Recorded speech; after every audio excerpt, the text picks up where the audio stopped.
kasih na kami Tuhan, abin mo ika na lang kahigmat. Ika na lang naman mengasihi kami. Abin kami kelunan ni murid te alam murid usin tanah. Melayot kami te hadaw, melayot kami te nakalangang kumana. Kenapa ani harus maang? Nuna nakatuk te baraka man kami Tuhan. Ya kenapa kami ni maang? Miyawan kita maang at kinalimkat lang kami na akan jadi berkat, akan jadi teradanan sayo ulo ka mo ka. Terima kasih Tuhan. Kami isang kalanghi na home na marakat to kami malaman ni maglaman panin ka. Kalau sembayang Tuhan ipurak tinganyo panin ka dahil kanyo lang mari lang manika. Yalim ka lang na musang na lang ba jalanan anan pakai banalim ati untuk kami untuk na jadi berkat ka murid kita kalau ampayan kalau melangkah tahun 2025. Terima kasih Amai. Ani sembahyang kalau para saudara dalam nama Yesus. Amin. Jadi khutbah silakan duduk. Khutbah pastor, selepas khutbah pastor nanti kita akan ke ruangan kesaksian. Jadi saya mohonlah supaya kita nyatakan kesaksian kita. Okay. Kalau kita ada masa lagi dalam 1 jam macam itu, jadi saya percaya setiap pribadi kita kalau boleh nyatakanlah kesaksian kita sepanjang hidup kita mungkin ataupun pada 2024 ini mungkin sebelum kita akan nanti world countdown 2025. Jangan ini saya beri ruang kepada pastor untuk pemerintahan firman Tuhan.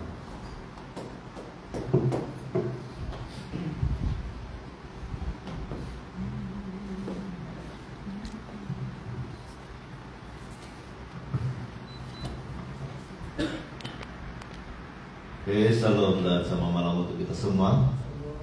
Jadi sebelum kita belajar firman Tuhan, karena ini adalah malam terakhir dari hati saya yang murni juga, sama dengan Ketua Dekan tadi, mohon maaf juga lah, karena kita manusia ini kadang-kadang sadar, kadang-kadang tidak sadar juga. Saya terus terang karena saya adalah orang yang suka berterus terang, kadang-kadang orang yang tidak biasa. Kita sakit juga telinga kalau kita bercakap, termasuk istri saya sendiri. Kayak si Tayangan Om. Itu lima. Saya bercakap begitu bukan untuk merendahkan ataupun untuk menjatuhkan seseorang, tapi kadang-kadang saya terkasar bahasa, terkasar teguran, itu adalah dari hati saya jujur lah, mau menyatakan sesuatu yang perlu. Seperti kata rekan itu, dia pun menyatakan semuanya. Demikian juga lah, walaupun kami pastani kita tidak sempurna, kita banyak kekurangan, kelemahan juga. Jadi malam yang terakhir begini, tolong ampuni saya ataupun mohon maaf lah daripada semua. Dan kamu oranglah yang kira wakil seluruh anggota gereja. Itulah saya sangat berharap kita luangkan masa bersama, karena itu satu masa yang penting kita bersama-sama berdoa walaupun tidak lama, karena makan bersama dengan keluarga itu boleh kita ya dalam 300 lebih hari lagi yang di tahun baru itu. Jadi di saat yang terakhir begini bagi saya merupakan satu masa yang sangat penting bagi saya untuk kumpul bersama di rumah Tuhan. Rumah Tuhan merupakan satu tempat yang sesuai bagi saya, tidak tahu bagi kamu. Bagi saya merupakan tempat yang sangat sesuai. Nomor 1, kita mohon maaf antara satu dengan lain. Nomor 2, kita mohon rahmat anugerah Tuhan sebelum kita melangkah masuk ke tahun yang baru, dan seterusnya kita memuji Tuhan bersama, belajar firman Tuhan bersama. Itu bagi saya itulah saya begitu mau kita adakan di sini, walaupun last minute, tapi puji Tuhan kita ada di sini. Jadi benar-benar menakui dan kebetulan terus terang. Ini pribadi saya suka berterus terang. Kadang-kadang kasar juga, kadang-kadang tidak dapat diterima dengan, tapi itu adalah cara saya lah. Cara saya, kadang-kadang kamu mungkin tersinggung, ya, mohon maaf lah. Mohon maaf karena saya bukan mau bertujuan, bukan menjatuhkan, bukan bertujuan untuk melemahkan sesiapa, tapi karena isi hati saya mau menyuarakan sesuatu untuk kebaikan kita bersama. Jadi malam ini merupakan malam kita belajar satu topik firman Tuhan. Dan sebelum kita masuk ke tahun baru, saya sangat rindu kita belajar dari Yakobus 4, 13 sampai 17. Mari kita berdoa. Tuhan Yesus, terima kasih karena kami sebagai anak-Mu berkumpul di rumah-Mu Tuhan. Pada malam ini merupakan malam yang terakhir sebelum kami masuk ke tahun yang baru.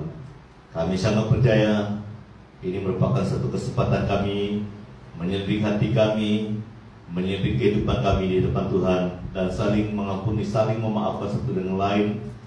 Kiranya ada sesuatu yang menyinggungkan, sesuatu yang menyakitkan, kami senantiasa belajar dari masa lalu, senantiasa belajar dari antara satu dengan lain. Tuhan, kiranya Engkau terus hadir dalam hati dan kehidupan kami, agar kami saling menguatkan satu dengan lain dan saling membangun satu dengan lain. Malam ini Tuhan Yesus, kami mau belajar firman-Mu. Tolong kami semua, dalam nama Tuhan Yesus Kristus kami mohon semuanya ini. Amin. Yakobus 4, 13 sampai 17. Firman Tuhan berkata demikian.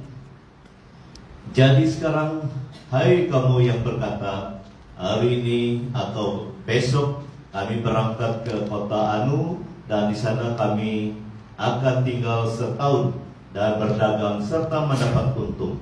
Sedang kamu tidak tahu apa yang akan terjadi besok. Apakah arti hidupmu? Hidupmu itu sama seperti waktu yang sebentar saja kelihatan lalu lenyap. Sebenarnya kamu harus berkata, jika Tuhan menghendakinya, kami akan hidup dan berbuat ini dan itu. Tetapi sekarang kamu memegahkan diri dalam congkakmu, dan semua kemegahan yang demikian adalah salah. Jadi jika seorang tahu bagaimana ia harus berbuat baik, tetapi ia tidak melakukannya, ia berdosa. Ini merupakan surat Yakobus, salah satu murid Yesus. Yakobus ini juga adalah saudara kepada Yesus, dan merupakan satu yang selalu mendengar Yesus mengajar. Dan dia adalah orang yang seringkali belajar daripada Yesus, dan dia diberi hikmat untuk menulis bagian ini. Jadi tahun ini, tahun yang baru yang akan kita langkahi, merupakan tahun kita harus terus mendekat kepada Tuhan, bergantung penuh pada Tuhan. Kita tidak boleh hidup untuk diri kita sendiri, tapi hidup dengan hikmat kekuatan kita sendiri. Itulah tema kita pada malam ini. Jangan melupakan Tuhan dalam perencanaan. Sebagai ibu bapak, anak-anak dan kita semua, memang ada perencanaan kita. Bagi yang bujang juga ada perencanaan. Kalau saya sudah selesai sekolah nanti seperti ini, sudah bekerja nanti saya akan begini. Memang ada. Tetapi jangan lupa Tuhan dalam semua perencanaan. Karena Tuhanlah yang menolong kita, Tuhanlah yang memberi kita keberhasilan dalam semuanya. Baik kita sebagai ibu bapak, semua kita yang melayani dan yang bekerja dimanapun, kita perlu ada planning.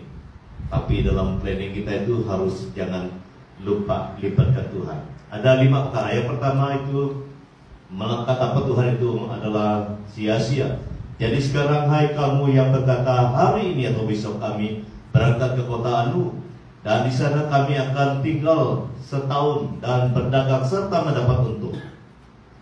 Jadi kalau kita melangkah tanpa mengundang Tuhan, kita akan mengalami sesuatu yang mungkin merugikan. Kalau kita melihat pengalaman Simon Petrus, ini adalah murid Yesus yang sudah lama mengikuti Yesus. Tetapi apabila Yesus sudah mati dan bangkit, tetapi mereka masih was-was. Mereka sudah melihat dia bangkit dari kematian, tetapi Petrus balik ke pekerjaan lamanya. Kalau kamu membaca bagian itu sampai habis, kata Simon Petrus kepada mereka, aku pergi menangkap ikan. Kata mereka padanya, kami pergi juga dengan engkau. Teman-temannya yang mengikut Simon itu adalah orang yang juga pengikut Yesus. Mereka kembali kepada pekerjaan lama, sedangkan Yesus sudah memanggil mereka menjadi penjala manusia, menjadi orang yang memberitakan Injil. Kita melihat sepanjang malam itu tidak ada yang mereka dapat. sia-sia. Tanpa Tuhan sia-sia. Jadi ini adalah perencanaan yang tidak ada Tuhan di dalam usaha mereka. Puji Tuhan, karena pada pagi itu Yesus datang di pantai. Hai anak, kata dia, apakah ada lauk pauk bersamamu? Tidak ada. Kata mereka, kalau kamu baca seterusnya, lebarkanlah jalanmu. Yesus memberi perintah. Yesus sudah hadir. Yesus sudah hadir. Dia memberi perintah. Waktu mereka mencala ikan, ikut perintah Tuhan, baru ada. Heran sekali. Sedangkan sepanjang malam itu mereka memang menjalani tempat itu, tidak ada hasil. Tetapi apabila Yesus hadir, dia memberi perintah, baru ada hasil. Jadi Bapak Ibu Saudara-saudari, ini peristiwa yang harus kita belajar. Tanpa Yesus tidak ada apa-apa. Bersama Yesus akan mendapatkan sesuatu, karena sumber berkat itu datangnya daripada Tuhan, Baik berkat hikmat dalam persekolahan, baik berkat ada pekerjaan, baik berkat ada hasil dalam perdagangan dan sebagainya. Semuanya daripada Tuhan. Itu sebabnya nomor 1 itu, jangan melangkah tanpa Tuhan. Nomor 2, hidup ini sementara. Itu sebabnya kita libatkan Tuhan, karena kita tahu hidup ini sementara. Berapa pangkat pun kita tidak selama-lamanya di bumi ini. 14 katakan, sedang kamu tidak tahu apa yang akan terjadi besok. Apakah arti hidupmu? Hidupmu itu seperti uap yang sebentar saja kelihatan lalu lenyap. Kamu tahu uap kan? Kalau kita lihat pagi-pagi ada uap, tetapi uap itu tidak selama-lamanya akan naik kalau dia panas. Akan naik, akan hilang kalau panas. Demikian juga hidup kita. Kita akan memberi ilau tolong kesultanan. Anak tapi tolong perlu ilau Tuhan. Carilah Tuhan. Dalam Matius 6 ayat 33, carilah kerjaan Allah dan kebenarannya, maka semuanya akan ditambahkan. Jadi kita yang berhimpun malam ini, kita harus sadar bahwa hidup ini sementara. Berapapun kaya kita, berapapun hebat kita, pasti akan berjumpa dengan Tuhan. Tidak selama-lamanya kita di bumi ini, saudara. Jadi selagi kita di bumi ini, kita perlu cari Tuhan. Kita perlu libatkan Tuhan. Kalau kita lihat dalam Galatia 6 ayat 10 itu, karena itu selama masih ada kesempatan bagi kita, marilah kita berbuat baik. Ini dorongan dari firman Tuhan kepada semua orang. Semua orang ini merangkumi orang percaya dan tidak percaya. Semua orang itu penting. Berbuat baik, firman Tuhan mengajak kita supaya kita berbuat baik kepada semua orang. Kalau jiran kita itu adalah Cina tipikum, kasihi dia. Karena firman Tuhan mengajak kita berbuat baiklah kepada semua orang. Dan dia sambung lagi, tetapi terutama kepada kawan-kawan kita yang seiman. Jadi kita semua yang berhimpun pada malam ini, kasihilah sesamanya kita. Memang ada kadang-kadang kita silap, kadang-kadang kita terkasar basah, tapi jangan terus kita jadikan itu sebagai sempadan ataupun halangan bagi kita untuk mengasihi dia. Jangan.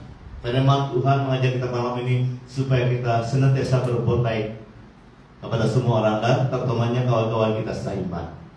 Jadi itulah sebabnya kita harus berkumpul dalam rumah Tuhan, menyelidiki hati dan kehidupan kita.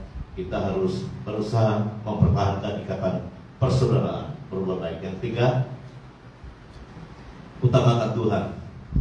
Sebenarnya kamu harus berkata, kata firman Tuhan, jika Tuhan mengkehendakinya, kami akan hidup dan berbuat ini dan itu. Sebenarnya kita harus berkata, jika Tuhan menghendaki. Kita katakan ini adalah satu tanda bahwa dia mengizinkan Tuhan ataupun dia mengutamakan Tuhan. Kalau kita melihat kehidupan orang Israel, Tuhan sudah mengajar orang Israel sebelum mereka melakukan sesuatu ada ibadah mereka, ada korban.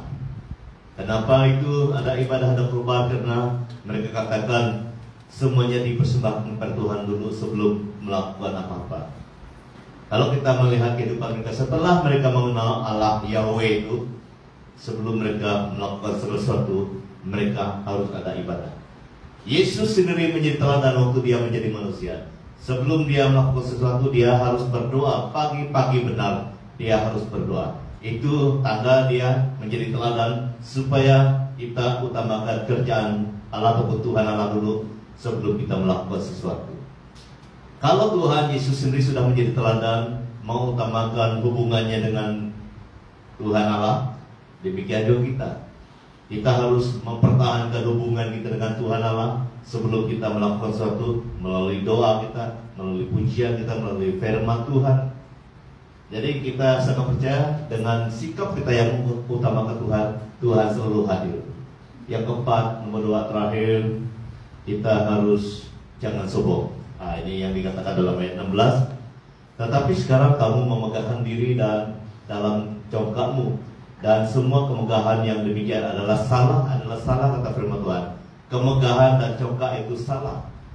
Jadi kalau dia salah, jangan kita lakukan. Itu artinya memegahkan diri ataupun congkak ataupun sama dengan sombong. Kalau kita melihat Amsal 16 ayat 19, kecongkakan mendahului kehancuran dan tinggi hati mendahului kejatuhan. Ini firman Tuhan sudah terang menjelaskan, mengajar kita, memberi amaran kepada kita, memberi satu awasan supaya kecongkakan itu jangan kita lakukan. Karena kecongkakan itu sama dengan sombong. Sombong mendahului. Apabila kita terus sombong, akan datang kehancuran. Dan tinggi hati akan mendahului kejatuhan. Satu peristiwa dalam Alkitab, dalam Daniel 4 itu, seorang raja yang sombong. Kalau kamu membaca seluruh bahagian itu, Nebukadnezar. Waktu Nebukadnezar dia melihat dari istananya, dia katakan, oleh karena kekuatanku, oleh karena hikmatku, kerjaanku tetap ada. Dia tidak peduli Tuhan.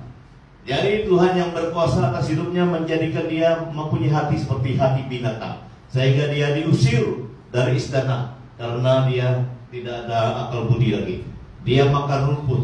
Kalau kamu baca bagian itu, dia makan rumput waktu dia diusir dari istana.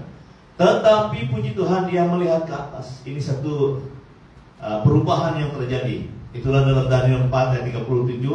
Jadi sekarang aku Nebukadnezar memuji, meninggikan dan memuliakan Bapa surga, yang segala perbuatannya adalah benar, sanggup merendahkan mereka yang berlaku congkak seperti dia. Dia sudah sombong, dia diusir karena dia sudah tidak ada akal budi lagi. Tetapi apabila dia memuji Tuhan, apabila dia mengatakan Tuhan itulah segala-galanya, Tuhan pulihkan Nebukadnezar. Demikian juga kita, apabila kita insaf, sadar dan mengatakan Tuhanlah yang layak ditinggikan, Tuhanlah yang layak dimuliakan, Tuhanlah yang layak menerima segala hormat. Kalau sikap kita seperti itu, tidak heran Tuhan akan berkenan. Tuhan akan memulihkan kita, Tuhan akan berkenan kepada kita, sehingga kita menjadi orang yang disertai oleh Tuhan. Seperti mana Nebukadnezar juga dia pulih, dan dia kembali ke istana karena dia dipulihkan oleh Tuhan, karena dia sudah meninggikan Tuhan. Jadi kita semua yang berkumpul pada malam ini, jangan lupa memuji Tuhan, jangan lupa mengagungkan Tuhan, jangan lupa menghormati Tuhan, jangan lupa berdoa kepada Tuhan. Karena itulah yang membuat kita tidak sombong. Itu yang membuat kita tidak akan merasa bahwa diri kita itu sudah cukup dan sebagainya. Karena kita mengatakan bahwa Tuhanlah yang layak ditinggikan. Yang terakhir pada malam ini, lakukan kebaikan.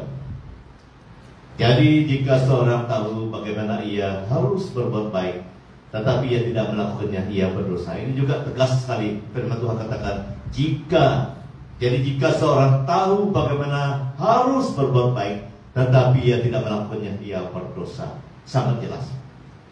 Abi telon ta an pakatuk pa anak katalang sayu, bari sayu itu lo na sana kalau prinsip Tuhan. Demikian juga di tahun yang baru ini, saudara, ada peristiwa di mana orang yang dipukul sampai pingsan itu datang seorang imam. Kalau kamu baca Lukas 10 itu, imam ini adalah orang yang melayani di rumah Tuhan, tetapi imam yang mengenal kebaikan kebenaran itu tidak menolong orang pingsan itu. Tidak lama datang seorang Lewi. Lewi ini adalah juga hamba Tuhan di rumah Tuhan, tetapi lari begitu saja, tidak menolong orang pingsan itu. Tetapi datang orang yang ketiga, orang yang dihina, orang yang dikatakan tidak berguna, orang Samaria. Karena orang Yahudi menghina orang Samaria. Orang Samaria inilah yang menolong orang yang pingsan itu. Ini adalah inisiatif Tuhan. Mau kita menjadi seperti orang Samaria itu. Apabila ada orang yang perlu ditolong, kita harus tolong. Apabila ada orang yang harus kita doakan, kita harus doakan, minta Tuhan tolong dia dan sebagainya. Karena itu adalah inisiatif Tuhan, mau memakai kita semua menyatakan kebaikan Tuhan, menyatakan kebaikan kasih Tuhan kepada siapa saja melalui perbuatan kita. Jadi di tahun yang baru ini, lakukanlah kebaikan di dalam kesempatan yang masih ada. 365 hari ataupun 366. Ada dua, kadang-kadang dia 366, kadang-kadang dia 365. Tapi yang biasanya 365 itu yang selalu ada. Selama 365 ini kita harus doakan, Tuhan pakai saya untuk menyatakan kebaikan-Mu kepada siapa saja. Karena itulah inisiatif Tuhan. Jadi ini 5 perkara yang kita belajar pada malam ini. Jangan melupakan Tuhan dalam perjalanan, karena Tuhanlah yang punya segala-galanya. Mari kita berdoa. Tuhan, kami sangat percaya, itulah sebabnya kami diselamatkan. Itulah sebabnya kami hak menjadi anak-Mu, menjadi hamba-Mu, supaya kami mengutamakan Tuhan, supaya kami menjadi alat-Mu, supaya melalui hidup kami orang lain juga diberkati. Berkati kami semua, berkati kami di tahun yang baru yang akan kami langkahi tidak lama lagi. Terpujilah nama-Mu Bapa, dalam nama Tuhan Yesus Kristus kami sudah berdoa. Amin. Jadi saya kembalikan kepada Tarikan untuk meneruskan acara kita ataupun acara yang lain, dan kita bersedialah. Kalau yang menyanyi dan sebagainya itu bersedialah. Jadi masa diberi kepada Tarikan.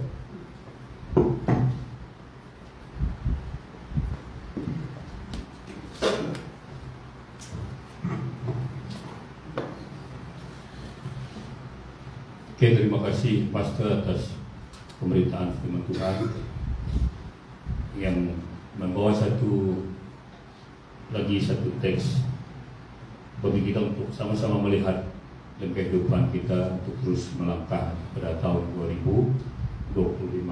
Jadi kita ada 40 menit lagi. Oke, dalam 40 menit macam itu saya beri ruang ini bagi kita untuk menyatakan kesaksian. Yang terakhir nanti baru saya, sebelum saya membawa kita dalam acara countdown 2025 ini. Jadi kesaksian dia berbentuk nyanyian ataupun tarian ataupun mengatakan sesuatu. Oke, kita pakai ruangan ini untuk menyatakan kesaksian khususnya dalam kebaikan Tuhan dalam kehidupan kita sepanjang tahun ini, boleh juga sepanjang hidup kita. Oke, saya beri ruang ini bagi kita. Siapa dulu? Siapa lah nak dulu? Anak Ibu Elis Kurik, minta kesaksian hari malam kubang. Mana-mana orang tu lah. Jangan nak. Kalau pakai nana nabi nak pergi lah, bayar lama tu lah aja beri keluar dalam acara tu lah. Countdown tu lah. Okay.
ke Seru Malam di sana kembali dan cepat tertentu.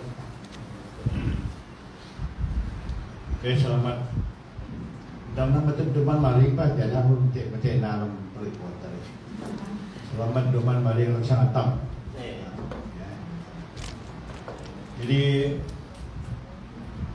memang lahu Tuhan mitang din tanya lim do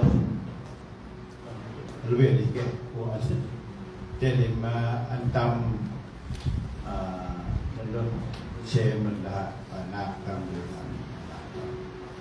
Terima kasih. Mantap dosa hilau kita bahung deh dan lana hilau kita menyambut